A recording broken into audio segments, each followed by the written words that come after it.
कि मैथ्स को करने का तरीका क्या है। अगर तुम मैथ्स सीखना चाहते हो, भैया मैं पढ़ा दूंगा, तुम पढ़ा दोगे, उसके बाद बच्चे का क्या काम है। सर क्वेश्चन रिजॉल्विंग होने में ये जरूर बताओ, ये तो मेरे लिए भी नई खबर थी एक्चुअली। जैसे अब जो इतनी सारी कंपनीज हो गई, नेटफ्लिक्स है, यूट्यूब है, ये सब है, इसमें क्या है, लेकर के SEO चल रहा है ना। तो अगर जो सर्च एल्गोरिथम है उसका पूरा डेटा एनालिसिस हो रहा है बैकएंड में, तो वो सारा कुछ अभी लेटेस्ट ये है जो एकदम चल रहा है। तो वो चाह रहे हैं कि तुम्हें डेटा एनालिसिस आता हो। मैथ में ना ये बहुत लैंग्वेज होती है, ऐसा होता है, ऐसे कर लो। बच्चे कहते हैं क्यों कर लो क्यों करना है ये पागलपंती। अगर मैथ्स की बात करें, मैथ्स आसान लगे, बच्चा उसको करके कुछ मजा ले पाए, आउटपुट ले पाए, सवाल हो पाए। इस चैप्टर का इतना आंसर देख लूंगा, फिर ये इतना, और ये वो बस यही करते रह जाते हैं। रिकॉर्ड बना के रखे, फिर ये क्या करते हैं, ये फिर टेलीग्राम पे चैनल खोलते हैं ये लोग। एक एग्जांपल दो सर। एग्जांपल तो वैसे दे नाम मत लो तो दिक्कत हो जाएगी। परफेक्शन वाला ये क्या पागल हो गए, पहले उस वाले को पूरा करो, ये ऐसे कैसे। परफेक्शन वालों के दिमाग में क्या होता है, एक चैप्टर एकदम अल्ट्रा एडवांस लेवल टिक, पहले board, mains, advance, ultra advance, beyond, मतलब ओलंपियाड भी फाड़ दिया है। वन शॉट से कुछ नहीं होता। नहीं होता भाई मैं तो पढ़ाता ही वन शॉट हूँ। ये क्या बोल रहा है बंदा। थोड़ा बोली तेज रहे हैं काफी, ज्यादा तो ही बोल रहे हैं। चीख रहे हैं सब। क्या वहाँ का डोर बंद नहीं है क्या वीडियो का? हाँ, एक बार ये तो फाड़ दूंगा, खा दूंगा।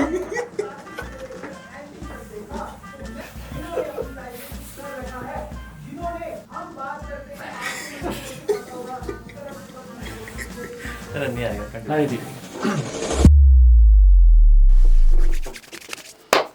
ओके जी, शाबाश।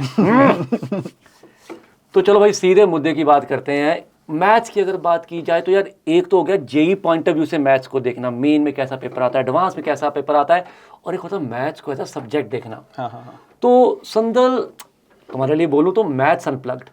संदल यार तुम बताओ कि अगर जेई पॉइंट ऑफ व्यू से देखें तो यार मैथ्स एग्जैक्टली चीज़ क्या है, बच्चे डरते क्यों है इतना। मेरे को ऐसा लगता है कि मतलब वही चक्कर है कि जैसे हम अगर मैथ्स की बात कर लें तो उसमें अगर आप ओलंपियाड में चले जाओगे वो अलग हो गया, बिल्कुल। जेई मैथ्स अलग पूछ रहा है, हर एक पेपर का अलग स्टाइल है पूछने का।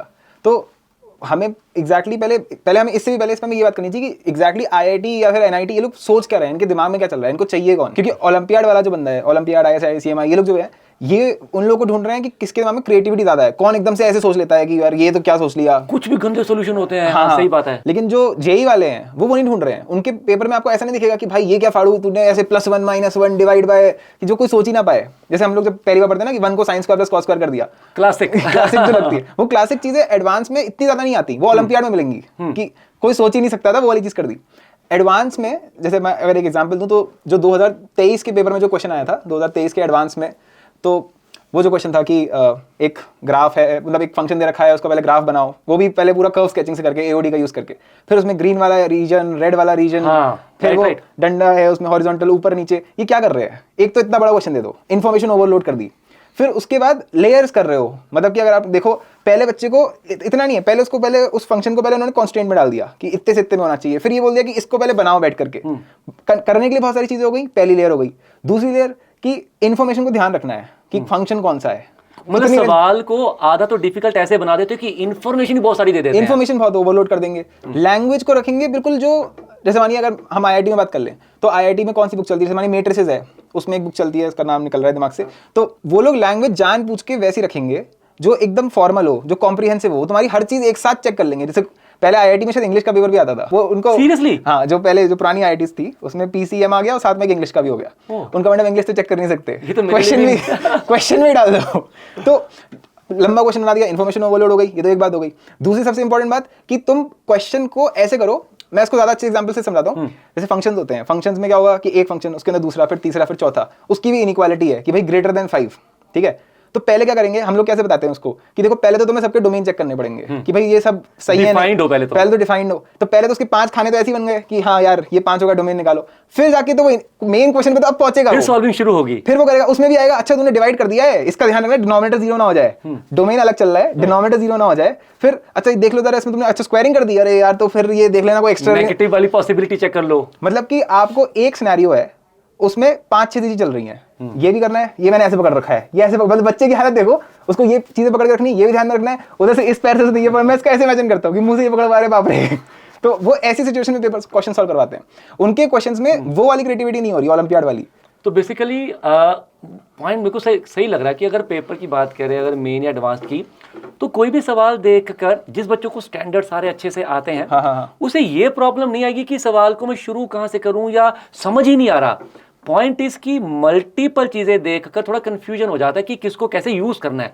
right? और क्योंकि वो एक साथ यूज हो रही है तो उस करके कैलकुलेशन और मैनिपुलेशन में प्रॉब्लम्स आनी शुरू हो जाती हैं। मतलब यही, जैसे मतलब वही वाली बात हो गई ना कि मैथ्स है तो हमें किस तरीके से तैयारी करनी है। अगर हम जेई की बात कर लें सिर्फ, कि जो ओलंपियाड वाला बच्चा है उससे आप ये नहीं बोलोगे कि जाके कि तू पूरी मॉड्यूल सॉल्व कर, बिल्कुल। उससे बोलोगे ये एक क्वेश्चन है, तो एक महीना लगा दे, कोई टेंशन आराम नहीं से है। लगा। पर वो जब तो वो स्टेप सोचेगा और वो जो अंदर से एकदम रोना निकलेगा या ऐसे गूज़बम्स आएंगे, वो अलग ही होगा। पर एडवांस में क्यों बोल देते हैं कि नहीं ना तुम टाइम लगा के करो, क्यों? क्योंकि आईआईटी वाले जो हैं, अब हम ऐसे तो बता नहीं सकते उनके दिमाग में क्या चल रहा है, बट हम गेस मार सकते हैं जो ओवरऑल पैटर्न है वो कहीं ना कहीं देख रहे हैं कि आज के टाइम पे करंट टाइमिंग में क्या चल रहा है। मैं एग्जैक्टली यही पूछने लगा था। थोड़ी देर पहले हमारी जब बात हुई थी तो तुम मुझे बता रहे थे कि यार सर आपने कभी सोचा कि ये कुछ साल पहले मैट्रिसेस क्यों इन्वॉल्व हुए?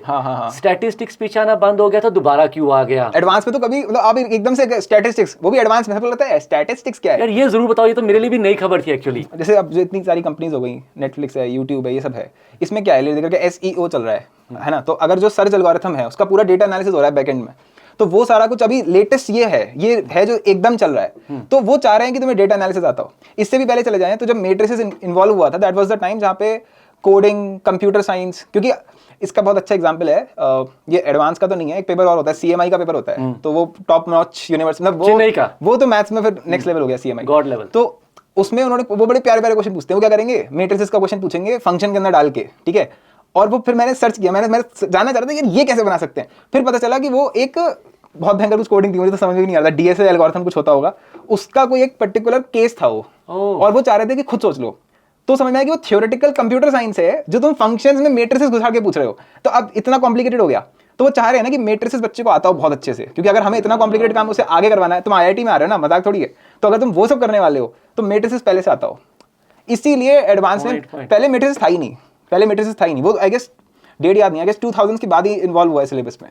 तो वो जो सिलेबस की डिजाइनिंग भी हो रही है वो भी हिसाब से हो रही है। मुझे भी याद आ रहा है जब कुछ टाइम के लिए मैंने कोडिंग वगैरह पढ़ी थी, जब मैं आईआईटी में था ना, मेरे कोर्स में था, तो मुझे याद है वहाँ पे एरे आते थे। मैं यही बोल रहा हूँ, एरे आता था। तो it is primarily matrices only. Matrices ही है वो, मैट्रिसेस को हम लोग बोल देते हैं ना एरे है और क्या है। तो वो वाली चीज है कि सिलेबस भी वैसी डिजाइन हो रहा है सब कुछ। और अब सबसे बड़ी बात, हम लोग उस दिन अभी जो बात कर रहे थे कि सिर्फ पहले तो ये एडवांस कर रहा था, अब मेंस भी शुरू हो गया। एग्जैक्टली मतलब आज की डेट में अगर मैथ्स की बात करें तो एक बच्चे को अगर आप जेई मेन के लिए गाइड कर रहे हो कि यार आपको ना इस तरह से सॉल्विंग को प्रोसीड करना है, this is a way to solve, और अगर आप बुक्स को करना चाहते हो मल्टीपल तो इस तरह से प्रोसीड करो, पहले ये फिर ये, राइट। इस चीज़ को लास्ट स्टेज के लिए रखो अपने लेवल को उठाने के लिए।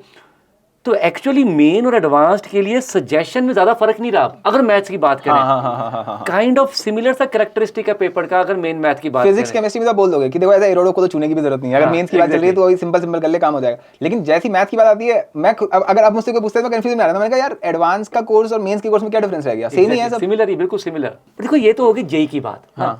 और मतलब मैं जब छोटा था मैं कहता था मेरा मैथ्स बहुत अच्छा है भैया, मैं बहुत पढ़ता था मैथ्स वगैरह। मतलब 7th 8th में ना मैं 9th 10th के बच्चों के डाउट लेता था, खुद पढ़ के डाउट लेता था। तब वो जेई नहीं था, तब वो प्योर मैथ्स, तब वो मैथ्स था, राइट। और तब मेरे को कभी ऐसा रियलाइज नहीं हुआ कि मैथ्स मुश्किल होता है, क्योंकि मैं मैथ्स को मैथ्स की तरह पढ़ता था। इट्स अ सब्जेक्ट जो मुझे समझ के मजा आता है, और मैं थोड़ा अगली क्लास का पढ़ के भी समझ लेता हूँ। तो तब और ये 11th 12th में फर्क क्या आ जाता है। मतलब इतना प्यारा मैथ चल रहा होता, मतलब 9th 10th तक मैथ्स को पढ़ के मेरे को तो बड़ा मजा आता था पहले।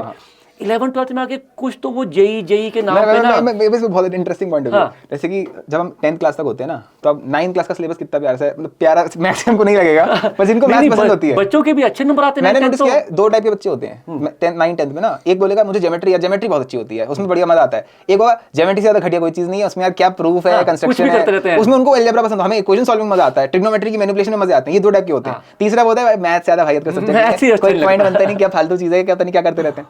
तो जो जैसे ही 11th क्लास शुरू होता है ना, उसमें जो हम लोग पढ़ाते हैं कंपाउंड एंगल्स, ट्रिग्नोमेट्री, वहां तक भी ठीक रहता है, क्योंकि वो साइन अल्फा कॉस अल्फा, उससे वो थोड़ा 10th क्लास का, मतलब मैं आपको एक एग्जांपल देता हूं। जैसे मैंने बोला x² - 5x + 6, कुछ डरावना नहीं लगा। मैं बोलूंगा साइन अल्फा साइन थीटा, पता है इतनी सी चीज से भी साइन अल्फा गोल गोल लगता है, प्यारा प्यारा सा। साइन थीटा आते लगता है अब कुछ ना कुछ गंदा होने वाला है, अब ये लिखेंगे बैकग्राउंड में लिखेंगे थीटा बिलोंग्स टू π/2, बस हो गया सारा कचरा। यहाँ तक ठीक था। साइन स्क्वायर अल्फा कितना प्यारा प्यारा सा, x² - 5x + 6 a² b², अच्छा लग रहा था। अब x² - 5x + 6 तो है, पर ना x जो है ना ये डिब्बे वाला है, GIF x स्क्वायर बस हो गया सारा। हो फिर गया उसमें ये। मॉडुलस घुसेड़ देंगे, उसमें लॉग डाल दिया, वो जो कांटेदार चीज, मैं अपनी लैंग्वेज में बोलता हूँ कॉकरोच, मुझे ऐसे ना ऐसी वाली चीज आती थी कांटेदार, जैसे साइन है, साइन अल्फा ठीक है, साइन इनवर्स x, उसकी वो जो लिखी होती है ना बुक में, वो देखने में थोड़ा सा अजीब लगता है, देखने में दिल ही नहीं करता माइनस वन देखने लगता है, हटाओ स्क्वायर। जैसे मेरे सामने कोई क्वेश्चन रख देगा तो मैं इनवर्स वाले को थोड़ा साइड रखते हैं, कुछ और करते हैं, ये चीज होती है। मैं कैन भी से कि एक्चुअली अगर 11th के मैथ्स को एंजॉय करना है, 11th मतलब मैं थोड़ा जेई पॉइंट ऑफ व्यू से बात करूँ, कॉम्पिटिटिव पॉइंट ऑफ व्यू से, तो थोड़ा सा समय अगर और मिल जाता कि आप उन चीज़ों को थोड़ा धीरे धीरे बढ़ा पाते तो शायद ज़्यादा इंटरेस्टिंग रहता। मेरे को ऐसा लगता है कई बार, क्योंकि समय के कम चलते रहते, कोचिंग हो या बच्चे के एंगल पर भी देखें, उसे उन चीज़ों को थोड़ा जल्दी जल्दी करना पड़ता है। जल्दी समझना पड़ता है, जल्दी सॉल्विंग करनी पड़ती है, जल्दी अपना लेवल उठाना पड़ता है। उस चक्कर में कहीं ना कहीं वो उसका एंजॉय जो पार्ट है वो मिस होना शुरू हो जाता है। वो उसको कवरेज के पॉइंट ऑफ व्यू से देखने लग पड़ता है।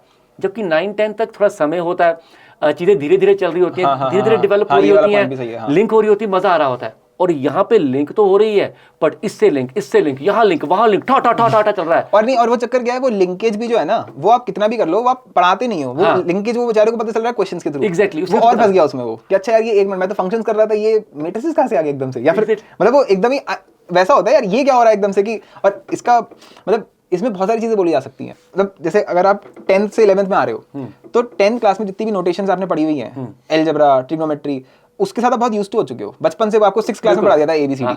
लेकिन जैसे आप 11th में आते हो, पहली चीज आपको बेसिक मैथ्स में ऐसी चीजें पढ़ा दी जाती हैं जो एडवांस मैथ्स की लगती है कि यार मतलब एकदम से तुमने डिब्बा पढ़ा दिया, मॉडल्स पढ़ा दिया।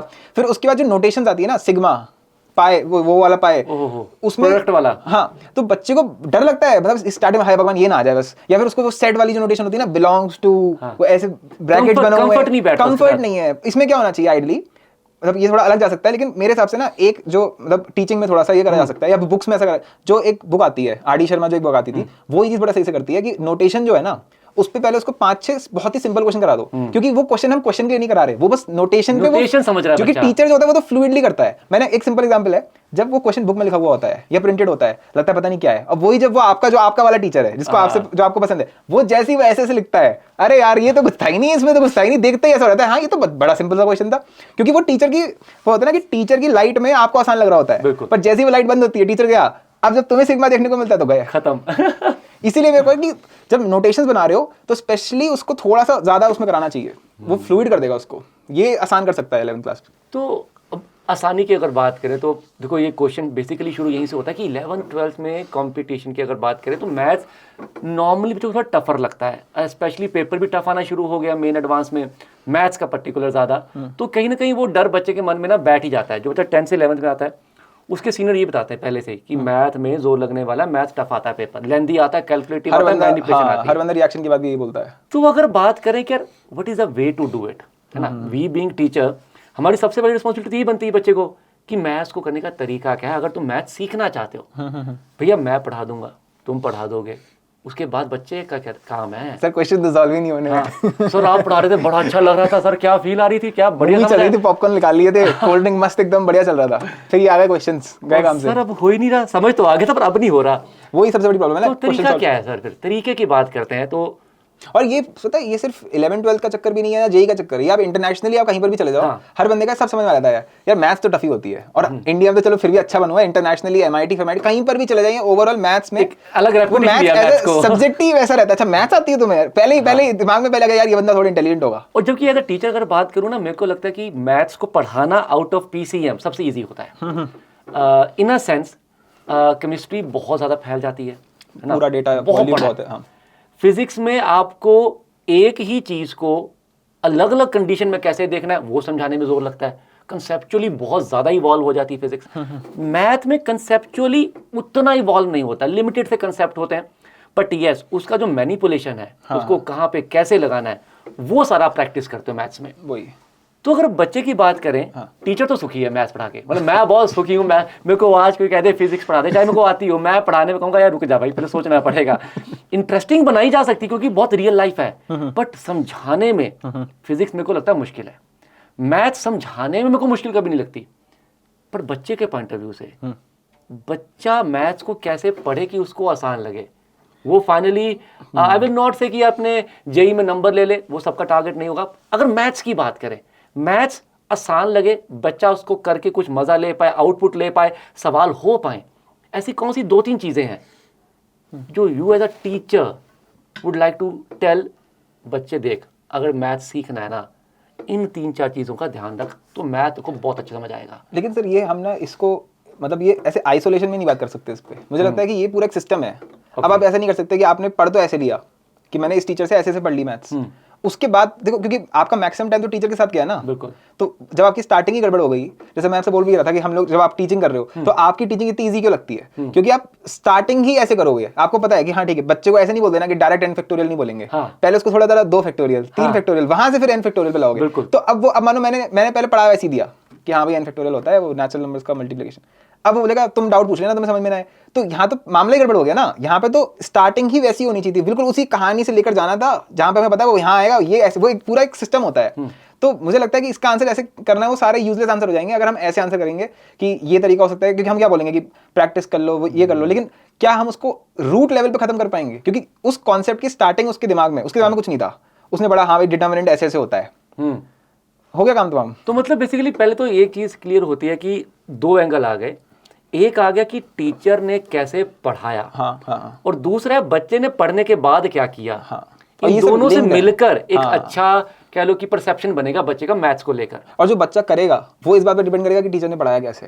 एग्जैक्टली। क्योंकि अगर टीचर उतना इंटरेस्ट नहीं लगा पाया, उतना दम नहीं बना पाया, बच्चा कुछ करेगा ही नहीं। बच्चा भी शायद बिगिनिंग में वो डेवलप नहीं कर पाएगा अनलेस अनटिल वो अलग से उसका कोई IQ अलग से बैंड हो मैथ्स को लेके। एक नॉर्मल बच्चे की बात करें तो इनिशियल इंटरेस्ट जो है वो टीचर पैदा करता है। हाँ। है ना, कि मैथ्स को ऐसे मजे से पढ़ाया, बिल्कुल ग्रास रूट से उठा के समझाया, फिर उससे करवाया, उससे हो गया एंड ही लाइक्ड इट, अरे हाँ सर मुझसे हो गया, देन वो इंटरेस्ट बनना शुरू हो जाता है। क्योंकि आप जिसको हम इंटरेस्ट बोल रहे हैं ना, वो इंटरेस्ट आपको आता ही तब है। मैं क्रिकेट खेलने जाऊं और मुझसे शॉट छोड़ो, मुझसे बॉल ही नहीं पड़ पा रही है, बैट लेकर खड़ा हुआ बार-बार आउट हुए जा रहा हूं, कैसे इंटरेस्ट आएगा? इंटरेस्ट आपकी शुरुआती सक्सेस से होती है कि यार ये चीज ना मेरे से आसानी से हो जाती है, फिर आपका माइंड उसको जस्टिफाई करने लगता है मेरे को इसमें इंटरेस्ट है, और फिर वो चीज आपका धीरे धीरे पैशन बन जाएगा। लेकिन स्टार्टिंग तो सक्सेस से होगी ना।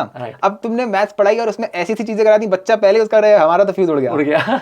और एक और चक्कर भी है, अगर हम अब थोड़ा इस पे अगर आ जाए मैथ्स एज अ सब्जेक्ट वाली चीज पे, तो वही जो जिस तरीके से हम थ्योरी पढ़ा रहे हैं ना, कि जैसे मैं डिटर्मिनेंट्स वाले एग्जांपल से समझा देता हूँ कि डिटर्मिनेंट्स का चैप्टर कैसे शुरू होता है जनरली। हम लोग वो ये तरीका, सारी स्टैंडर्ड बुक्स ऐसी हैं, बड़े से बड़े प्रोफेसर भी यही करा रहे हैं, MIT के गिलबर्ट स्ट्रैंग है, उन्होंने भी ऐसी कराया हुआ है। तो स्टार्टिंग ऐसे होती है कि डिटर्मिनेंट क्या होता है, बेटा ये नंबर्स हैं, 3x3 मैट्रिक्स हमने ऐसे रख दिया है, इसको निकालने का तरीका कैसा है कि इस एलिमेंट को पकड़ लो, फिर माइनर। बच्चा ये बोलेगा कि ठीक है ये कर लो, मतलब क्या होता है मैथ्स में, ये ना ये बहुत लैंग्वेज यूज होती है, ऐसा होता है, ऐसे कर लो। बच्चा कहता है क्यों कर लो क्यों भाई क्यों करना है ये पागलपंती। तो वही प्रॉब्लम है। जैसे अगर उसको कोई ये बता दे, जैसे मैंने ये भी तो पूछ सकता है ना कि डिटर्मिनेंट्स को मैं ऐसे ही क्यों निकालूं, मैं काम करता हूं, मैं पूरी रो को मल्टीप्लाई कर देता हूं, उसको स्क्वायर करके मल्टीप्लाई करके डिवाइड कर ऐसे कर देते हैं। तो उसको अगर हम ये समझा देते कि देखो ऐसा है, ये कोई बहुत बड़ी चीज नहीं है, ये कुछ नहीं हुआ। अगर आप बिल्कुल जो 10th क्लास में बच्चा पढ़ता है ना, pair of linear equation ax + by वैसे पढ़ाया जाता है उसमें, 2 इक्वेशंस 2 वेरिएबल। हाँ, उसको जब आप करते हो कि कोएफिशिएंट सेम कर लो, यहाँ तक उसको सब लॉजिकल लगता है कि हाँ यार सेंस बना रही है बात। और उसको ये भी पता है कि लीनियर इक्वेशन काम में बहुत आती है, कोई भी आप इंजीनियरिंग छोड़ दो, अगर आप बेसिक लेवल पे भी अगर कुछ करने आ जाओगे, बहुत काम की चीज है, तो वहां उसको एकदम क्लियर होता है सब कुछ। अब वहां पे उसको क्लियरली दिख रहा है हाँ कोएफिशिएंट सेम बना दिया, A1 A2 C1 ऐसे कुछ करते हैं ना वो 10th में, तो भूल गए, A1 A2 कर दिया, उधर वो कर दिया, फिर माइनस कर देते हैं, x की वैल्यू आ जाती है कि A1 C2 - C2 A1 divide by A1 B2। Indirectly Cramer rule जो होता है बेसिकली, इनडायरेक्टली। लेकिन ये ऐसे ही डिस्कवर हुआ था। ये जो क्रैमर जो थे उन्होंने देखा कि हाँ A1 C2 C1 A2 आ रहा है, एक काम करते हैं ना, एक बना देते हैं इसको A1 A2 C1 C2, ये बोलेंगे, इसको हम बोलेंगे 2x2 डिटर्मिनेंट, और नीचे वाले को बोल देंगे। अब क्या हुआ, थोड़ा समय को टाइम लगा, फिर अगर मैं इसी को एक्सटेंड कर दूं 3 इक्वेशंस पे, A1x + B1y + C1z, और ऐसे कर दूं, आपने तीनों के लिए कर दिया।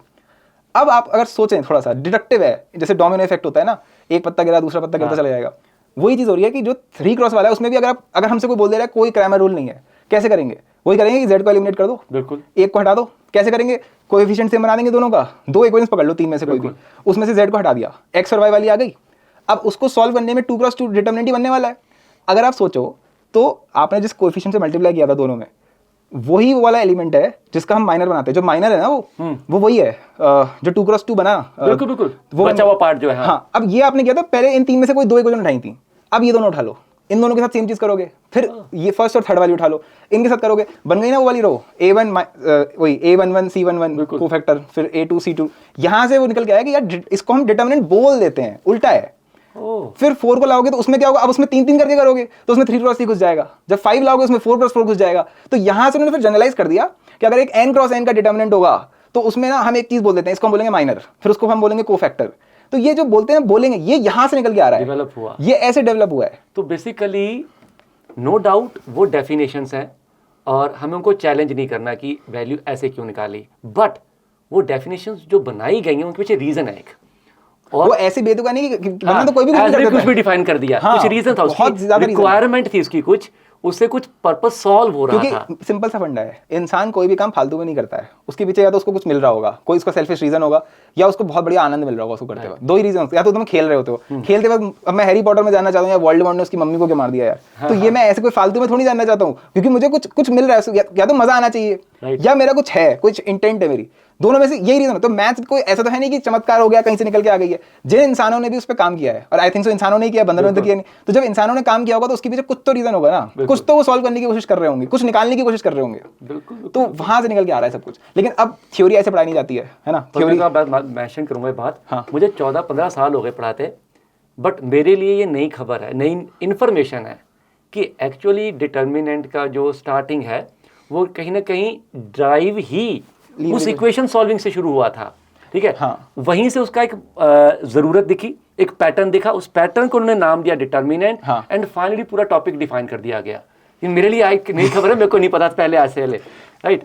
Well first of all thank you very much. मुझे याद है मैं कई बार डिस्टेंस पढ़ाता हूँ बच्चों को ना, वह तो मैं नॉर्मली कम पढ़ाते, 11-12 में ज़्यादा जरूरत पड़ती नहीं, बहुत छोटा सा फॉर्मूला होता है, बट बच्चों को अक्सर बोलता हूँ कई बारी जब टाइम होता है बच्चों से बात करने का, कि यार कभी तुमने सोचा डिस्टेंस ऐसे ही क्यों निकालते हैं, x2 - x1 का स्क्वायर, y2 - y1 का स्क्वायर, रूट ले लो, ऐसे क्यों निकाला, या is this the only way to find distance between 2 points, right. तो अब सर्टेनली बच्चों को नहीं पता होता।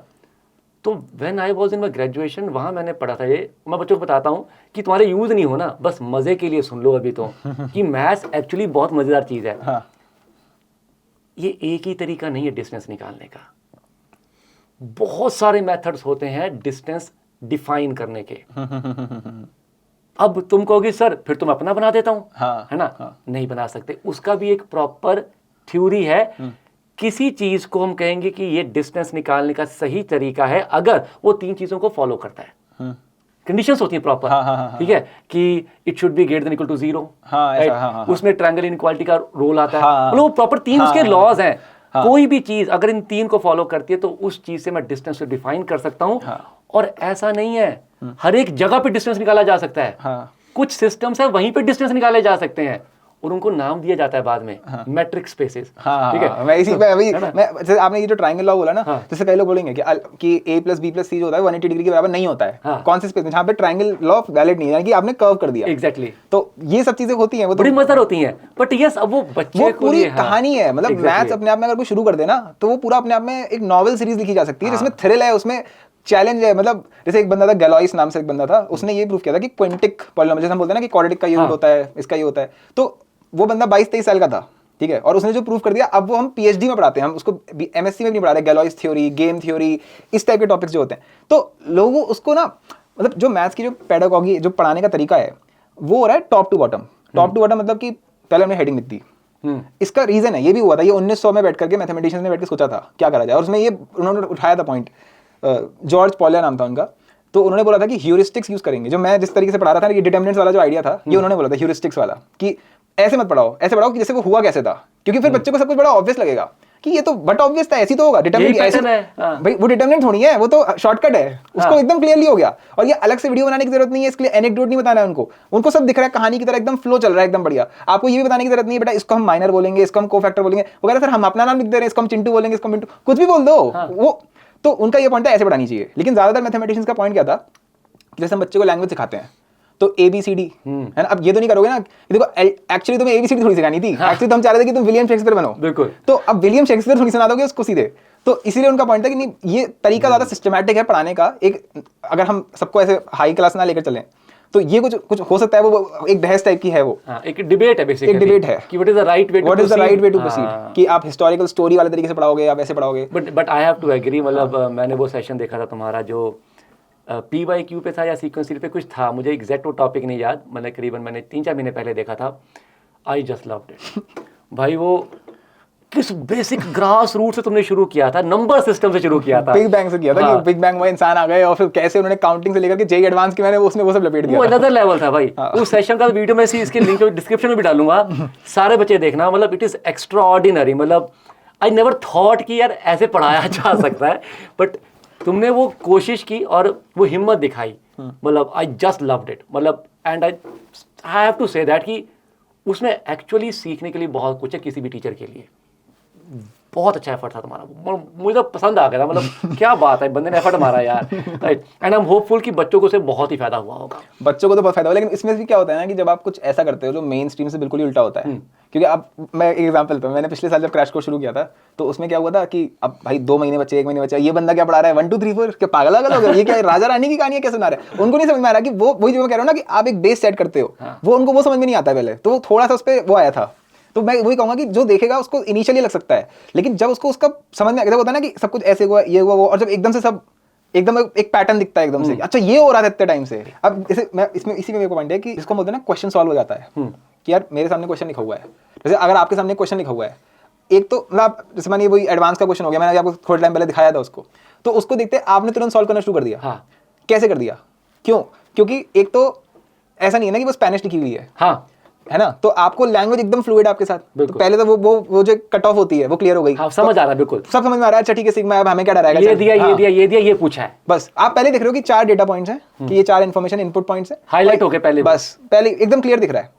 ठीक है, ये अभी हमने सिर्फ क्वेश्चन रीडिंग की बात करी है, सॉल्यूशन को तो अभी तो कॉम्प्रिहेंशन किया बस, अभी सिर्फ कॉम्प्रिहेंशन हुआ है। फिर उसके बाद क्या होता है, फिर जब आप उस चीज को देखते हो और आप देखते हो अच्छा ये वाली फॉर्म, तो आपके दिमाग में अपने आप ही वेब बना हुआ होता है पूरा आइडियाज का, यही होता होगा, गैस मार सकते, और फिर वो आइडिया कनेक्ट हो जाता है। आपने देखा, पहले मैं इसको सिंपल एग्जांपल में, आपने एक क्वेश्चन लिखा हुआ है, ठीक है, और उस क्वेश्चन में 3 चीजें दे रखी हैं और चौथी चीज पूछी गई है। अब वो जो चौथी चीज है, आपको पता है कि अल्टीमेटली तो यहीं तक पहुंचना है ना, तो ये गोल सेटिंग हो गई पहली। अब अगर मुझे इस चौथे तक पहुंचना है तो मुझे तीनों का यूज करना है, तो आपका दिमाग ऑटोमेटिकली उन तीनों चीजों में ढूंढने लग जाएगा, इसको कैसे बनाऊं, बिल्कुल इसको कैसे बनाऊं, यही तो होता है। तो उसको बनाने के चक्कर में जो आपने अभी तक जितना भी आपने मैथ्स 14-15 साल, वो पूरा वेब ऑफ आइडियाज यहाँ पे स्टोर हो चुका है। वो आइडियाज से आप उसको देखते हो, बेसिकली आपका क्वेश्चन आपके सामने है, एकदम से आइडिया आता है। वो और बच्चे ये बोलते हैं सर मुझे तो फर्स्ट स्टेप स्ट्राइक नहीं करता, मुझे तो थॉट ही नहीं आता। आपको थॉट कैसे आ गया कि इसमें ना बेटा +1 कर देना, ये देखो होल स्क्वायर बन जाएगा। अब वो बच्चे सोचेंगे यार हमें तो कभी जिंदगी में भी नहीं आएगा ये। क्यों नहीं आएगा? क्योंकि थॉट जो आ रहा है आपके माइंड में, जो थॉट निकला, उससे पहले आपके अंदर कुछ आइडियाज डालने पड़ते हैं। बिल्कुल, तो वही पॉइंट है कि वो चीज फास्ट नहीं हो सकती। वो ऐसा है कि उसको ऐसा नहीं कि उसको आप 2x पे कर लो, वो एक प्रोसेस है जो विद टाइम होगा, वो है ही टाइम देना पड़ेगा। वो अगर आप 3 महीने पहले आ गए हो, इम्पॉसिबल है। अगर होप चाहिए तो आप करते रहो। मैं बिल्कुल अक्सर बच्चों को कहता हूँ कि यही बात कि स्ट्राइक कैसे करता है, राइट। मगर देखो भाई, टीचर का काम है, या मैं अपनी बात करता हूँ, मतलब हम भी स्टूडेंट ही एक तरह से देखा जाए, राइट। टीचिंग करियर में हम भी लर्न करते जा रहे हैं, हर साल नया सीखते हैं। मेरा क्या सवाल आता है जो तुमने कहा, फर्स्ट ऑफ ऑल कि हमें कॉम्प्रीहेंशन में टाइम कम लगता है, कुछ पता होता है मेन डाटा पॉइंट कहाँ बैठे। देन दिमाग क्या करता है, फटाफट मेन ऑब्जेक्टिव को देखते हुए यहाँ पे जितने सारे स्टैंडर्ड बैठे हुए हैं, स्टैंडर्ड मेथड, स्टैंडर्ड टूल्स, वो सारे उस पर अटैक करते हैं। जितना मेरी प्रैक्टिस ज्यादा है उतना कम समय लगता है इन हजारों में से उन 2-3 में पहुंचने पे कि ये इस पे लगना है, राइट। तो इन 2 में से कुछ लगेगा, चल पहले ये लगा के देखता हूँ, बन गया वेरी गुड, नहीं बना ना भैया ये लगा, ये पक्का फिट बैठेगा। एक मिनट, अभी आपने ये जो पूरा प्रोसेस बोला, इसी को हम ब्रेक डाउन करते हैं, बहुत ज्यादा क्लियर हो जाएगा। पहले सबसे पहला स्टेप जो था वो ये था कि मेरे दिमाग में 1000 आइडियाज का बैठे हैं, है ना, आइडियाज। अब उसके दिमाग में 1000 आइडियाज ही नहीं है। हाँ, ये समझना पड़ेगा पहले कि भैया वो बनाने के लिए पहले तो टीचर तुम्हें कुछ स्टैंडर्ड चीजें बताएगा, उसमें टीचर का बहुत बड़ा रोल है। और ये आप यहाँ नहीं बोल सकते नहीं टीचर से क्या मतलब है, अरे भैया एपी का फॉर्मूला तो हर इंसान लिखवा रहा है, वो तो बुक में लिखा हुआ तो टीचर के पास आएगा ही। एग्जैक्टली, जैसे मैं बच्चों को कहता हूँ AP is all about A and D. कोई भी सवाल है वो ए और डी के राउंड चलेगा। तुम सवाल में ढूंढो कि अगर एक अननोन है तो एक कंडीशन कहीं बैठी होगी, दोनों अननोन 2 बैठी होंगी, 2 से ज्यादा हो ही नहीं सकती क्योंकि है ही ए और डी, राइट। अब ये कंसेप्ट है, तो कोई सवाल एपी का टफ आता है ना, मैं देखता हूं कि ये ए के राउंड है या डी के राउंड है। अब ये आपकी हिडन लाइन ऑफ थिंकिंग है। हाँ। अब इसमें क्या होता है, कई जो लोग होते हैं वो इसको फॉलो कर रहे होते हैं, हाँ। पर उनको खुद ही नहीं पता होता। Exactly. उनसे क्वेश्चन सॉल्व हो जाएगा, हाँ। उनको लेकिन ये नहीं पता कि उनका दिमाग ये चला कैसे। Exactly. तो ये जो आपने भी बताया, ये अगर आइडिया वो टीचर अपने बच्चे को बता दे, एग्जैक्टली काम हो अब गया। मैंने अपने 1000 क्वेश्चन सॉल्व करने का नेट रिजल्ट बच्चे को बता दिया है। अब आगे बच्चे का काम है कि इसको 50, 100, 150 धीरे धीरे सवालों में लगाता जाए हाँ। और फिर इस एक का एक जो वेब बनना है वो बच्चा बनाएगा। वो वेब मैं नहीं बना वो सकता, बनवा ही नहीं सकते आप, वो पॉसिबल ही नहीं है। तो यहाँ पे दोनों का रोल है। बच्चे का करते हैं ये कंसेप्ट तो ले लेते हैं हाँ। बट उसका वेब नहीं नहीं सर, वो बनाते। कॉन्सेप्ट लेते ही नहीं है। अगर आपने इतनी सटल बात बोल दी ना, वो अपने मैंने उनके नोट्स देखा हुआ है, लिख नोट्स में एपी का फॉर्मूला ही लिखा हुआ है। अरे भाई एपी का फॉर्मूला तो एनसीईआरटी में लिखा है, उसके बगल में ये मेन लाइन Main point है, वो पकड़ो। वो गायब। हाँ। कि जैसे 1 को sine square plus cos square क्यों लेते हैं, तो उनको नहीं दिख रहा कि एक पैटर्न बन रहा है इसमें कि अगर देखो एक्स वाई का टर्म है ऑलरेडी, अगर मैंने एक्स स्क्वायर और वाई स्क्वायर बना दिया तो पूरी इक्वेशन एक प्यारी सी होमोजेनियस हो गई ना, जिसको आप बोलते हैं खूबसूरत हो गया, नजारा खूबसूरत हो गया। X square plus x y plus y square कितना अच्छा लग रहा है। तो उस चक्कर में मैंने 1 को sine square plus cos square लिख दिया, साइन कॉस ऑलरेडी था, पूरा एक होमोजेनियस इक्वेशन बन गई। लेकिन नहीं, हमें क्या लगा, अरे यार इन्हें 1 को sine square plus cos square लिख दिया। यार रट्टा मारा पड़ेगा ये तो यार। और वो कहते हैं इसको भी पता है कैसे पता है, इसने सॉल्यूशन पढ़ रखा होगा। अरे यार ऐसे मैक्सिमम ऐसा हो भी सकता है ऐसा हो भी सकता है कि लोगों ने सॉल्यूशन पढ़ा हो, लेकिन अगर किसी ने सोच के किया होगा तो फिर तुम्हें ये अलग से पढ़ना नहीं पड़ेगा। वो फंडामेंटल आइडिया आ गया कि यार मेरे को, मैं ढूंढता हूँ कि सिमेट्री कहाँ पर है, मैं ढूंढता हूँ होमोजेनियस कहाँ पर बन रही है चीजें। तो अगर तुम्हारी ये आदत है सिमेट्री ढूंढने की, तो आप ऐसे ऐसी चीजें बना दोगे जो कोई सोचे। और वो कर करके ही तुम्हें पाएंगी। तुम्हें डायरेक्शन पता होनी चाहिए, तुम्हें स्टैंडर्ड्स पता होने चाहिए। अब वो स्टैंडर्ड तुम जब लगाते जाओगे उन स्टैंडर्ड से तुम अपने और स्टैंडर्ड बनाते जाओगे, और वो जो आपके स्टैंडर्ड बनते हैं ना, वो फाइनल तुम्हें आउटपुट देंगे पेपर में। लेकिन इसमें बस इनिशियली जो टीचर का पार्ट है वो यही है कि वो अपने आप को सिर्फ ये ना करे, वो शो बिजनेस नहीं है। टीचिंग जो है वो शो बिजनेस नहीं है। जैसे जो वन शॉट में करनी पड़ जाएगी, यही मेरे, जैसे आपको जो वन शॉट में आपको करना पड़ता है कि क्वेश्चन है ये रहा इसका सॉल्यूशन, आप समझाने की कोशिश करोगे थोड़ा, लेकिन आप वो नहीं कर पाओगे जो वहां कर सकते हो। बेसिकली मैं अक्सर बच्चों, ये प्रॉब्लम आती है, मैं बच्चों को भी कहता हूँ यूट्यूब पे जहाँ पे थोड़ा भी ऐसा सवाल आता है कि जहाँ मुझे पता है कि यार एक ना बड़ी नज़ारेदार चीज़ है, मैं यूजुअली बच्चों को कहता हूँ यार अगर फायदा लेना ना तो पॉज करके हाँ, सोचो पहले 30 सेकंड और फिर मैच करना उस चीज़ से जो मैं बोलूंगा, फिर तुम एक्चुअली अप्रिशिएट कर पाओगे इस चीज़ को। और वो आपका अंदर से मन होता है प्लीज 30 सेकंड रुक हाँ, जाना यार, कर ले यार, मैं please रोक pause कर ले। हाँ, क्योंकि वो इतनी सटल सी चीज होती है। मतलब जो मैं आपसे अभी हम लोग जो बात कर रहे थे कि हमने ऐसा कुछ किया कि ये, मैं ये करता हूँ, जैसे जो मैंने भी एक आइडिया सीरीज लॉन्च करी हुई है, उसमें मैं यही करता हूँ, मैंने एक आइडिया बता दिया उनको, और वो आइडिया बहुत ही बेसिक सा होगा, सुनने में ऐसा लगेगा कि हाँ जब भी ऐसा होता है ऐसा कर सकते हैं। जैसे आपने A&D वाला बताया, ये एक आइडिया हो गया, बिल्कुल। अब इससे तुम्हारे एडवांस का कोई क्वेश्चन बन जाएगा, ये नहीं बताने वाले, ये हम बता देंगे तो फिर क्या फायदा, फिर पता चल गया ना तुम्हें ऑलरेडी। फिर पता ब्रेन क्या करेगा, वो उसकी एप्लीकेशन नहीं देखेगा, उसको रट लेगा कि इसको ऐसे ऐसे होता है। अब जैसे ही वो तुम्हारा 11वां क्वेश्चन आया 10 की जगह पे गए काम से। तो जब वो बच्चे होते हैं, जैसे व्हाट्सएप पे बात करते हैं, कहीं पर भी ऐसे सामने बैठा हुआ है कोई, और उसमें बोलूँ कि अब मुझे तो अंदर से दिख रहा है, ठीक है, मुझे पता है इसको बस यहाँ तक पहुँचाना है, बस ये इधर से इधर आ जाए, बस वो वहाँ तक पहुँच गया है, और वो हम बोल दें और वो 1 घंटा कुछ करे उस पर, है ना। और फिर जब वो होता है हमारी एक सेटिस्फैक्शन, और वो जो बच्चा होता है, और वो 1 सवाल 50 सवाल की आउटपुट देता है आपको, क्योंकि उसने जो अप्रोचेस लगाई होंगी। अच्छा हाँ, एक और चीज़ इसमें अभी बात शुरू हो गई अप्रोचेस वाली, कि ये अप्रोच का मतलब वो नहीं होता है, हम लोग बहुत लोग बोलते हैं, जितने भी थोड़ा इंसान एक लेवल पे पहुंचा हुआ मैथ्स में, वही जरूर बोलेगा कि 1 घंटा दो क्वेश्चन सॉल्विंग पे, कि तुम एक क्वेश्चन पे अगर 1 घंटा लगा दोगे बहुत बढ़िया है। लेकिन वो क्या समझते हैं इसका मतलब, टफ क्वेश्चन में मैंने पहली बार सुना था तो मैंने ये मतलब निकाला था इसका कि कुछ भी करते रहो, कचरा बना दिया पेपर का। वो 1 घंटे में सॉल्व हो गया, पता कर क्या रहे हैं वो 1 घंटे में सॉल्व हो गया। अगर 15 मिनट बाद तेरे से मैंने पूछा कि सॉल्व करके दिखा, हमें पता नहीं, हो गया बस। ये तो कभी होना ही नहीं चाहिए, आपका सॉल्यूशन है, आप ही को नहीं पता कैसे हुआ है, ये कौन सी प्रॉब्लम सॉल्विंग चल रही है। तो प्रॉब्लम सॉल्विंग का फायदा ही तब है कि ये मेरी अप्रोच बनती।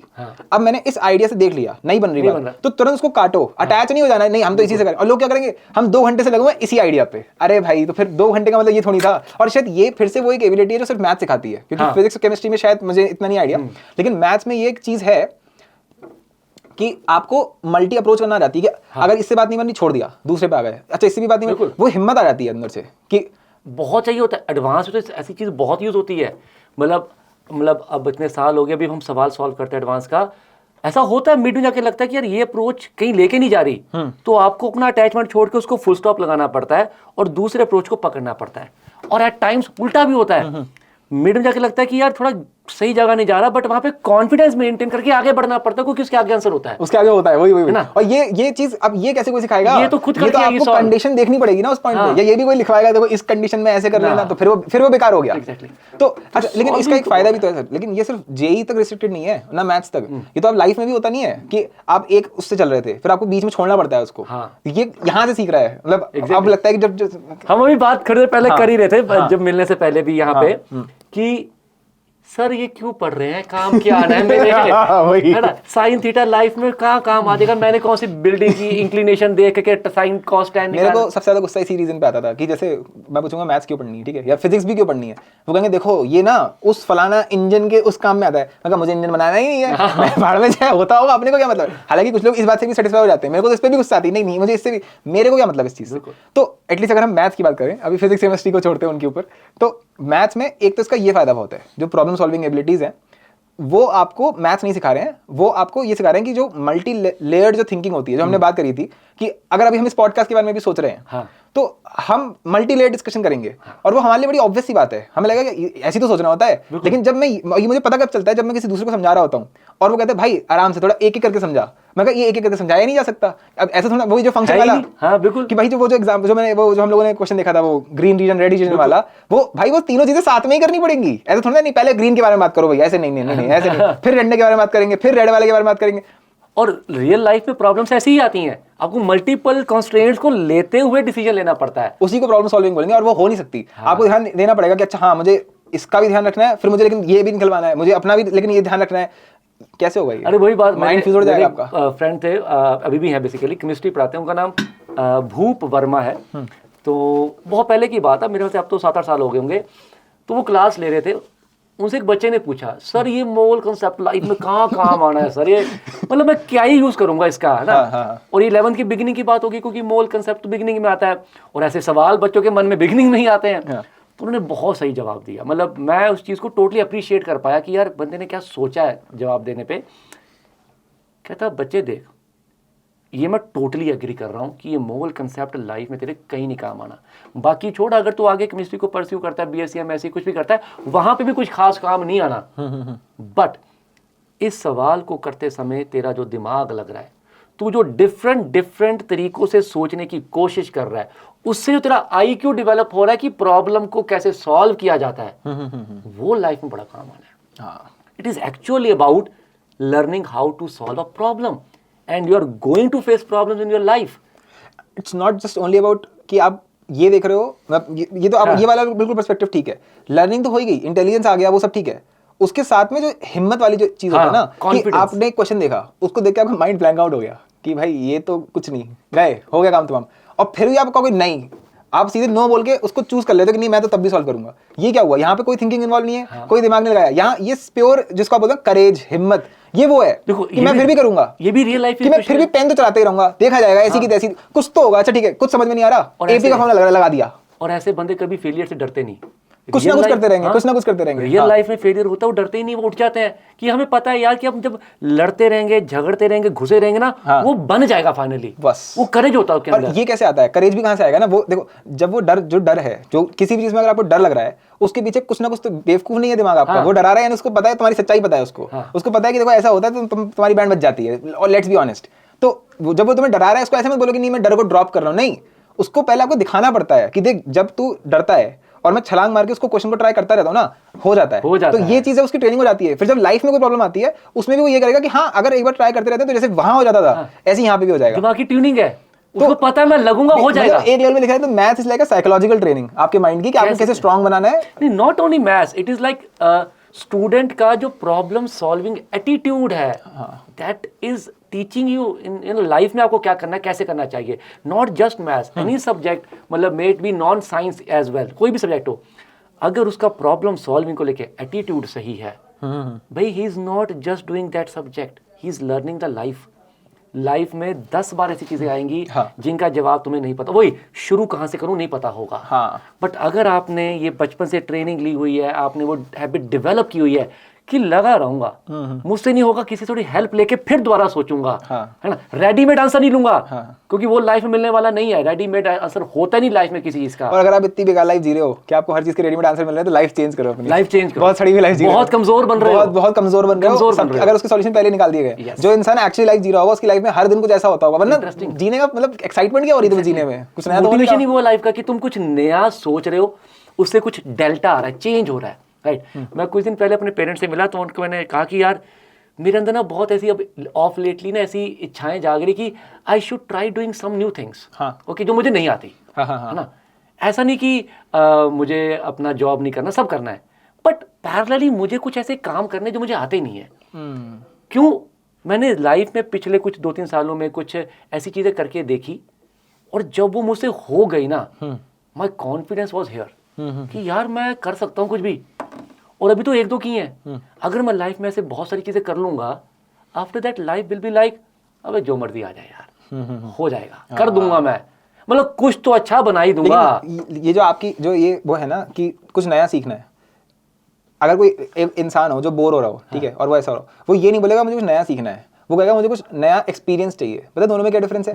जो नया सीखने वाली चीज है ना, उसमें आपको अपने आप को चैलेंज करना पड़ेगा। तो जिसको वो बहुत हिडन सी बात है, कुछ ही लोगों को पता है क्या कि अगर आप नया ट्राई करते हो, इनिशियली जो रेजिस्टेंस होता है उसको झेलना होता है, वो झेल गए तो जो आनंद मिलता है ना आखिरी में, जो जॉय होता है, और वो जॉय वो वाला जॉय नहीं होता है कि बस वो मिल गया, जैसे हमने लड्डू खाया मीठा सा, नहीं, वो रहता है, वो चलता है, आपको स्ट्रांग बना देता है एज अ पर्सनैलिटी। तो आपने वो चीज करी है और क्वेश्चंस के थ्रू करी थी अपने टाइम पे, जब भी आपने शुरुआत वहीं से होती है आपकी, क्योंकि आपकी आदत हो जाती है नया लाओ, पहला स्ट्रगल वहां पे आता है। लेकिन यहीं पे जो दूसरा बंदा है वो क्या कहेगा, चलो यार कुछ बढ़िया करते हैं, चलो मूवी देख के आते हैं, उसके दिमाग में नया के नाम पे उसका क्या है, कुछ नया करने का मतलब नया गाड़ी खरीद लेते हैं। वो नए एक्सपीरियंसेस को ढूंढ रहा है, वो अपने आप को चैलेंज नहीं करना चाह रहा है। मैं जहां हूं मैं वहीं रहूंगा, तो तू अपने हिसाब से दुनिया को चेंज कर लो। वो तो बहुत टेम्परेरी छोटू सा मजा आएगा, खत्म, उसके बाद डिप्रेशन उल्टा और लग जाएगी। अच्छा, अब ये से थोड़ा यूट्यूब की बात भी करते हैं, हम बच्चे के सीखने की ही बात कर रहे हैं, तो सर्टेनली एक रिसोर्स बच्चे के पास है कोचिंग, जहाँ वो जाता है, रोज सुनता है, समझता है एंड एवरीथिंग। एक है यूट्यूब, राइट, जिसको वो कई बार लाइव देखना पसंद करता है, और कई बार एज अ रिक्वायरमेंट जब उसको लगता है कि मुझे ये टॉपिक रिवाइज करना है या पढ़ना है, वो यूट्यूब को सर्च करके देख लेता है उस पर। तो यूट्यूब पे भी अब पढ़ाने के बहुत सारे तरीके हैं, है ना? जैसे तुमने उतना डिटेल में पढ़ाया, मैं नॉर्मली आजकल 1 शॉट्स रखता हूँ, कभी डिटेल 1 शॉट, कभी थोड़ा छोटा 1 शॉट, डिपेंडिंग अपॉन टाइम क्या है। जैसे पेपर पास आ गए तो छोटा 1 शॉट, अभी साल का बिगनिंग चल रहा है तो बड़ा 1 शॉट, बट मैं 1 शॉट्स कराता हूँ बड़े बड़े। अब बात है कि बच्चा फायदा कैसे ले यूट्यूब से, मतलब कौन सा सेशन देखे, कैसे देखे, मतलब फायदा मेन तो क्या है, हम दोनों का एफर्ट क्या है, बच्चे को फायदा हो जाए, वो टॉपिक सीख ले। अभी थोड़ी देर पहले मैं बता रहा था ना कि जब मुझे 5 घंटे का 1 शॉट लेना होता है, पहले मैं 5 मिनट अपनी मेडिटेशन करता हूँ कि आज मेरे को 5 घंटे पढ़ाना है, क्योंकि एज अ बॉडी तो आपको इनर्शिया आ रहा है, 5 घंटे आप कैमरे को देख के बोली जा रहे हो, पता नहीं कैसे होता है एग्जैक्टली, ठीक। बट मेरा क्या है, मैं पहले 5 मिनट खड़े होकर ना अपने आप को याद दिलाता हूँ कि आज भाई तू बच्चों को समझाने वाला है, पता नहीं कितने बच्चों के डाउट्स क्लियर होने वाले हैं। आज अभी शायद कुछ हजार देखेंगे, इन सम टाइम लाखों बच्चे इस वीडियो को कंज्यूम करेंगे और अपने छोटे छोटे डाउट्स को क्लियर करेंगे। जैसे मैं ये सोचता हूँ ना, फिर मेरे को पॉजिटिव सा फील होना शुरू हो जाता है, ओ कुछ नहीं 5 घंटे क्या हो जाएगा। And then I start session, I always do this practice always, and then I start, और फिर मुझे नहीं पता लगता 4-5 घंटे कहाँ निकल जाते हैं। वो जो एक फ्लो आता है ना, हाँ एग्जैक्टली, वो समझाने वाले तो फ्लो आता है, उसमें फिर आप ऐसा रहता है कि दुनिया गायब हो गई, पंखा चल रहा है नहीं चल रहा है, प्यास लग रही है नहीं लग रही है, वो अपने आप चल रहा है, बस हो रहा है अपने आप ही। पर ये तो मेरी तसल्ली है। पर अगर बच्चे के एंड से देखें, बच्चा यूट्यूब से वैल्यू कैसे लेगा, ये सोचना बड़ा जरूरी है। हम भी वही कोशिश इसका एक अगर इसको एक थोड़ा डीप में जाके बात करें ना इसमें, तो ये देखना होगा कि कौन सा कंटेंट ज़्यादा फ्लक्स बना रहा है माइंड में, मतलब कि कौन सा ऐसा कंटेंट है जिसको देख के आप ना एकदम से एक्साइट हो जा रहे हो, उस कंटेंट से दूर रहना है। ये अगर एकदम जेन्युइन लेवल, एक एग्जांपल दो सर। एग्जांपल तो वैसे ना मत लो उसमें तो दिक्कत हो जाएगी। ना मत लो, XYZ बोल के कुछ भी ऐसे मतलब ऐसे बहुत सारे लोग होंगे कि 90 दिन में, 80 दिन में कैसे होगा, 70 दिन में कैसे होगा। तो उस वीडियो को आप देखोगे ना, वो पता क्या होता है, आपकी फिर आदत हो जाती है, आपको लगता है अगर नहीं भी हुआ 90 दिन में तो अभी 80 दिन में आने वाली है ना, 10 दिन है अभी अपने पास। तो हमारे अंदर एक चीज़ होती है, इसको मैं बोलता हूँ परफेक्शन वाला कुछ कीड़ा होता है, कि हर चीज़ एकदम परफेक्ट होनी चाहिए। हम उसको चक्कर के लेकर बैठे रहते हैं, हम शुरू ही नहीं कर पाते। मतलब कि यूट्यूब पे ये चक्कर है थोड़ा कि इतना ज़्यादा वाला कंटेंट है, मतलब इतना ज़्यादा कंटेंट है कि आप ढूंढोगे कैसे। तो बच्चे के अंदर क्या होता है ना, परफेक्शन वाला कीड़ा है, उसको लग रहा है मैं बेस्ट ढूंढूं पहले। तो बच्चे क्या करेंगे, अगर आप 11th क्लास में शुरू कर देंगे ना, जिसको जो ऑनलाइन बैठा हुआ है, वो पहले टीचर ही ढूंढता रह जाता है। वो एक चैप्टर के, मैं लिख के दे रहा हूँ ये बात, जो जिन लोगों ने ये लॉगरिथम क्वाड्रेटिक इक्वेशन जो स्टार्टिंग वाले चैप्टर होते हैं ना, 10 जगहों से पढ़ रखे हैं। अच्छा इसका ये और ऐसे करिए, ये टीचर पता है हमें ये 10 क्वेश्चन करवाता है, ये हाँ ये ठीक ठाक है, ये तो है बेकार, ये तो इसे कुछ नहीं आता, तुम्हें बहुत आता है। तो ये ऐसे पूरा चलता है पूरा। तो इसमें वो अपना 6 महीना इसी में बर्बाद कर देते हैं। हर ये जो बच्चे होते हैं ना, इनके पास फोल्डर में बने हुए होते हैं कि हाँ ठीक है ये 10 बेस्ट चैप्टर्स हैं, एक काम करूंगा इस चैप्टर का इतना इनसे देख लूंगा, फिर ये इतना, और ये वो बस यही करते रह जाते हैं, रिकॉर्ड बना के रखते हैं। फिर ये क्या करते हैं, ये फिर टेलीग्राम पे चैनल खोलते हैं ये लोग, ठीक है, फिर टेलीग्राम पे चैनल खोल के बेचते हैं इसको, क्या करें, ये चल रहा है। Oh shit. क्योंकि पढ़ ही नहीं पाए ना तुम उसको, और वो अंदर एक रह जाता है कि यार हम बस प्लान ही बनाते रह गए, हम बस तो उसको। ये चीज़ मैं समझ, यही बात ना मतलब हम फील बहुत करते हैं, मोहित सर ये बहुत अक्सर बच्चों को कहते हैं कि इस चीज़ में ना परफेक्शन के पीछे मत भागो, you are actually not ready to decide what is perfect for you, okay.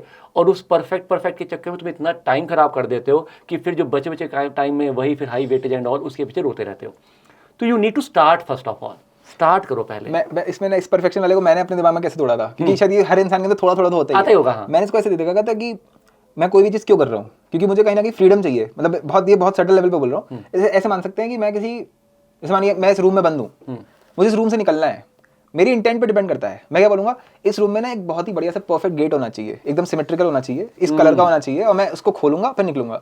अब मैं क्या कह रहा हूँ, अगर तुझे सच में निकलना होगा तो अगर बुलडोजर लाओ, तोड़ो इसकी मैं निकलूंगा भाई। अब वो ईंट तुम्हारी उसमें परफेक्शन नहीं है बिल्कुल भी, हो सकता है तुम्हारे यहाँ पे छिलुल जाए, पर अगर तुम्हारी इंटेंशन निकलने की है तो उसको इस तरीके से पिक्चर बिल्कुल डिफरेंट है। दोनों में ही बोला क्या जा रहा है, गारंटी क्या दी जा रही है कि मुझे ना रूम से बाहर निकलना है, लेकिन तुम झूठ बोल रहे हो। जो पहला वाला है उसमें तुम्हें रूम से बाहर नहीं निकलना है, तुम्हें ग्रैंड एंट्री चाहिए कि इधर यार हम निकल रहे हैं। ये परफेक्शन का बिल्कुल कीड़ा यही है कि सब कुछ एकदम परफेक्ट होना चाहिए यार। हाँ ठीक है, ये लेक्चर एकदम परफेक्ट है, इसको करने का मेरे ये वाले क्वेश्चन हो जाएंगे, मतलब मैं इनका माइंड ऐसे चलता है परफेक्शन वालों का, तो वो ऐसे होना चाहिए। और काम सिर्फ उन्हीं से ही होता है जिनका ऐसे होता है कि हाँ यार वो ना उस चैप्टर में 10 में से 9 टॉपिक तो हो गए, वो यार वो वाला वीक रह गया। परफेक्शन वाले ये क्या पागल हो गए, पहले उस वाले को पूरा करो, ये ऐसे कैसे, उनको समझ में नहीं। ये जो टॉपर्स बोलते हैं ना कि जैसे इंटरव्यू होते हैं टॉपर्स के, वो बोलेंगे कि सर पूरा सिलेबस बढ़िया था पर ना वो फ्लूइड मैकेनिक्स अच्छा नहीं था, उसमें थोड़ी दिक्कत रहेगी, थोड़ी कमी रहेगी सर। तो फिर तू टॉपर कैसे बन गया भाई, ऐसा हो ही नहीं सकता। क्योंकि परफेक्शन वालों के दिमाग में क्या होता है, एक चैप्टर एकदम ना अल्ट्रा एडवांस लेवल टिक, पहले board mains advance ultra advance beyond, मतलब ओलंपियाड भी फाड़ दिया है उनके दिमाग में, पहले ये चैप्टर हो गया, अब नेक्स्ट आएगा ये। पर अगर बात करें इसी एंगल पे लेक्चर बाय लेक्चर और वन शॉट्स, ठीक है, if I am not wrong, कभी तो शायद तुमने भी स्टेटमेंट दिया है कि वन शॉट से कुछ नहीं होता। नहीं मैं कहा भाई मैं तो पढ़ाता ही वन शॉट हूँ, ये क्या बोल रहा है बंदा, राइट। तो मतलब ऐसा, मतलब बहुत पहले मैंने लेक्चर बाय लेक्चर सीरीज भी किए थे, बट आफ्टर सम टाइम मैंने कुछ रियलाइज किया and then I started one shots, okay. फिर मैंने बहुत सारे वन शॉट बनाए, लंबे लंबे वन शॉट, मतलब 10-11 घंटे के, फिर छोटे वन शॉट 2-3 घंटे के, फिर मीडियम वाले 5-5 घंटे के, बहुत सारे वन शॉट बनाए ना। पॉइंट इज कि मैं तो वन शॉट बनाता जा रहा हूँ, राइट। और शायद कुछ बच्चे लोग भी कहते हैं कुछ बार कि तुमने भी कहा कि यार वन शॉट से कुछ नहीं हो रहा तुम्हारा, राइट। अब वो कितना सही है कितना गलत है, इसको भी बात करते हैं। आज तो हम सामने बैठे हैं फेस टू फेस आज तो तो इसमें यार चलो पहले तुम फायदे गिनाओ। लेक्चर बाय लेक्चर अगर बच्चा को देखता है, आज की डेट में यूट्यूब पे बहुत सारी सीरीज बैठी हैं, बहुत सारे क्रिएटर्स ने, यूट्यूबर्स ने या एजुकेटर्स ने अच्छे बनाए हैं। मैंने भी 1-2 बार बनाए हैं और बहुत टीचर्स ने बनाए हैं, तुमने भी शायद बनाए होंगे। तो ये लेक्चर बाय लेक्चर का क्या एडवांटेज है ओवर वन शॉट, यूट्यूब की बात करते हैं। लेकिन सर इसमें पहले इसकी प्लेसिंग देखनी पड़ेगी ना कि वन शॉट को हम प्लेस कहाँ कर रहे हैं, लाइक टाइमिंग कौन सा है। मतलब वन शॉट कोई अगर बंदा 11th क्लास का बच्चा वन शॉट क्यों देखेगा, मतलब ऐसा होता है नहीं, मतलब 11th मैं तो 11th के भी कराता हूँ, मैं तो शुरुआत से वन शॉट कराता हूँ। तो इसके पीछे आपकी क्या आइडियोलॉजी है, मैं थोड़ा अटक गया इसमें, आपको समझाना पड़ेगा थोड़ा सा। लाइक जैसे आपने माने ट्रिग्नोमेट्री का वन शॉट बनाया 11th क्लास का, हाँ, तो वो क्या सोच के बनाया कि ये 11th क्लास का बच्चा देखेगा। देखो ये अच्छा सवाल है। हाँ। तो मैं अपनी आइडियोलॉजी बताता हूँ कि why I shifted to one shots and, और अब मैं वन शॉट्स ही क्यों करता हूँ। ये चीज़ मैंने एक बार यूट्यूब पे भी एक बार बच्चों को बताई थी ताकि बच्चों को भी क्लैरिटी रहे, और मैं अक्सर अपने सेशंस में भी बीच बीच में ये बात कह देता हूँ कि देखो यार, मैं जो कंटेंट बना रहा हूँ यूट्यूब पे, वन शॉट्स इन पर्टिकुलर बात करें तो मैं एक एक्सपेक्टेशन से बना रहा हूँ, एक थॉट देकर बना रहा हूँ कि इसे वो बच्चा पढ़ने नहीं आ रहा है अभी जिसने अभी ये चैप्टर देखा ही नहीं है, राइट। क्योंकि अगर वो बच्चा आएगा तो उसके लिए ये वन शॉट समझना बहुत मुश्किल होगा। अनलेस अनटिल उसका IQ बहुत हाई है, उसकी ग्रैस्पिंग बहुत फास्ट है, गुड, फिर तो वो कुछ भी समझ लेगा। बट एक नॉर्मल बच्चे की बात करें, मैंगो स्टूडेंट, हमारे जैसे आम बच्चे जो होते हैं, बिल्कुल उसके लिए उस वन शॉट समझना is very difficult, tending to impossible हो जाएगा। उसको एक मिनट रुक के देखना पड़ेगा। हर 10 मिनट पॉज करके दोबारा सोच के आगे चलना पड़ेगा। और फिर उसमें एक दिक्कत ये भी आएगी कि जितना आप डेप्थ में फुल लेक्चर में चले जाएंगे उतना उस वन शॉट में चाह करके भी नहीं जा सकते, क्योंकि वो वन शॉट नाम ही उसका वन शॉट है ना। टाइम कंस्ट्रेंट रहता है आपको। अगर आपको एक चीज 4 घंटे में करानी है और वही चीज आप 20 घंटे में करा रहे हो, फर्क तो आएगा। क्या 20 घंटे पागलबंदी थोड़ी कर रहे थे, कुछ तो किया होगा ना वहां पर, कुछ एक्स्ट्रा होगा। तो फिर मैंने सोचा कि यार, मेरा मानना है कि ऐसे बच्चे बहुत कम यूट्यूब को कंज्यूम करते होंगे आज की डेट में जो पहली बार यहाँ पढ़ने आ रहे हैं। ओके बच्चे ने या तो कोचिंग में पढ़ा होगा या अगर रेगुलर स्कूल जाता है तो स्कूल में थोड़ा बहुत देखा होगा, और अगर वो सिंसियर है तो एटलीस्ट उसने पहले खुद एक बार बुक पे नजर मारी होगी। उसको पता होगा कि sine theta, cos theta, tan theta ये होते हैं, ये इसके कुछ फॉर्मूले हैं, मुझे आते नहीं है बट इसके कुछ फॉर्मूले हैं, ठीक है ना। उसमें कुछ a+b का कुछ आता है, साइन a+b आता है, कुछ तो बन जाता है, क्यों बनता है मुझे नहीं पता। उसको ये कह लो कि एक्वेंटेंस है टॉपिक के साथ, आता नहीं है, एंड ये सोच के फिर मैं पढ़ाता हूँ। मतलब एब्स्ट्रैक्ट स्ट्रक्चर पूरा तैयार है हाँ। कि ये होने वाला है, हाँ, कि ये चीजें आएंगी। बेसिकली ये वो बच्चा है जो अगर हम ऑफलाइन में देख लें या बैच देख लें, उसका बैच शुरू हो गया था, हाँ। उसके ऊपर ये कंपल्सन थी कि मुझे बैठना तो है ही बैच में। Exactly। उसने नोट्स भी बना लिए ले दे करके, हाँ। तो पर उसको आया नहीं समझ, हवा कुछ नहीं लगी है, बस बना लिया, तो एक हल्की फुल्की मेमोरी है, आइडिया है। हाँ। तो मैं उस बच्चे का सोच के वन शॉट बनाता हूँ कि ये बच्चा सिंसियर है, ये पढ़ना चाहता है, तभी तो यूट्यूब पे ढूंढता हुआ आया है, ठीक है, वरना ढूंढेगा क्यों, ठीक है, बिल्कुल आराम ठीक है। करेगा। तो वो ढूंढता हुआ आया है, तो वो एक बार देख चुका है, प्रॉब्लम फेस कर चुका है, और अब वो समझ नहीं आया है, और उसके चलते रहते फिर वन शॉट में मैं वो स्पीड मेंटेन करता हूँ। वो तो होनी ही ना? चाहिए फिर, अगर ये क्योंकि उसको पता है कि कुछ साइन a+b होता है, क्यों होता है, कैसे होता है, यूज क्या होता है, ये नहीं पता है, राइट। तो फिर मैं उस से पढ़ाता हूँ, एंड यू वोंट बिलीव, मैं एक्चुअली जितने सवाल अपने डिटेल्ड लेक्चर में कवर करता हूँ, एग्जैक्टली उतने सवाल वन शॉट में करा देता हूँ। फर्क बस ये होता है कि डिटेल्ड वन लेक्चर अगर बात करें, मान लो प्लेटफॉर्म की बात करते हैं, अब बच्चे अक्सर, मेरे प्लेटफॉर्म के बच्चे अक्सर बोलते हैं, सर ये तो आपने यूट्यूब पे भी कराया था, तो मैं कहता तुम्हारे लिए सवाल नया थोड़ी बना दूंगा, सवाल तो वही है। फर्क कहाँ पे आता है, यूट्यूब पे मैं करवा रहा हूँ और प्लेटफॉर्म पे मैं तुमसे करवा रहा हूँ, यही मेन बस चीज यही फर्क है, यही है बस मेन पॉइंट। हाँ, यूट्यूब पे मैंने ये सवाल 3 मिनट में समझा के खत्म किया, आगे चला गया, यहाँ पे 3 मिनट में तो मैं तुम्हें दे रहा हूँ, भैया सवाल समझा दिया, अब कर, 1 मिनट हो गया, नहीं हो पा रहा, हाँ। एक काम कर, इस डायरेक्शन में लगा के देख, कुछ 1 मिनट और हो गया, अभी आधा हुआ है यार, कैलकुलेशन में तो यहाँ अटका होगा, हाँ। यहाँ पे ना ऐसे करते हैं, अब खत्म कर इसको, आंसर निकाल। हाँ, बस ये फर्क 20 है। घंटे हैं, ये है 20 ये है 20 घंटे। तो ये यहाँ ये एडवांस की तैयारी हो रही है। एग्जैक्ट। तो अच्छा खासा हमने डिस्कशन कर लिया regarding JEE, maths, overall teacher, subject, student, सब कुछ बात कर ली, बट फाइनली अगर कंक्लूजन की ओर जाए तो इस समय 2026 एस्पिरेंट तो चलो इन चीज़ों से बहुत वैल्यू भी ले पाएगा और अपने नज़रिए को बदलने की कोशिश भी करेगा, सही तरीके से सीखेगा और खुद भी एफर्ट मारेगा। बट अगर 2025 एस्पिरेंट्स की बात करें, उनके पास अब समय कम है, तो उनके पास ऐसा आइडियलिस्टिक व्यू रखना बड़ा मुश्किल हो जाएगा, पॉसिबल ही नहीं हो पाएगा। तो उनको तो कुछ हेल्प भी चाहिए होगी, उनको वही जॉब आइडियाज रेडीमेड भी देने पड़ेंगे और उनको खुद भी सॉल्व करनी ये बात पड़ेगी। सच है, उनको एग्जॉशन चाहिए। एग्जॉशन मतलब कि आप ये तो नहीं कर सकते कि टाइम कम है तो मैं तेरे को सिर्फ 2 आइडिया बताऊंगा, बताने तो हजारों के हजार ही हैं, क्योंकि क्वेश्चन का हमें नहीं पता ना, या तो हमें पता था पहले से पता होता कि देखो जेई मेंस है, वो यही 2 आइडिया पूछने वाला है, या तो आप ये कर लो कि मोस्ट इंपोर्टेंट, मतलब मेरा तो यही है कि सारे बता दो, सारे बताने पड़ेंगे, लेकिन फिर वही है कि उसकी डिलीवरी वैसी भी ना हो जाए कि बिल्कुल ही बेकार हो गया, समझ ही नहीं आया, कि वो बता रहा सब रट रहा है, अरे बाप रे ऐसे ऐसे, वो भी नहीं, और वो प्रैक्टिकली पॉसिबल नहीं ना 2 महीने में, तो कोई तो अच्छा तरीका होना चाहिए, कुछ बीच का रास्ता, कुछ हाँ, हाइब्रिड होना होना चाहिए। हाँ, तो बनाते हैं कोई रास्ता। You guys stay tuned, God bless you.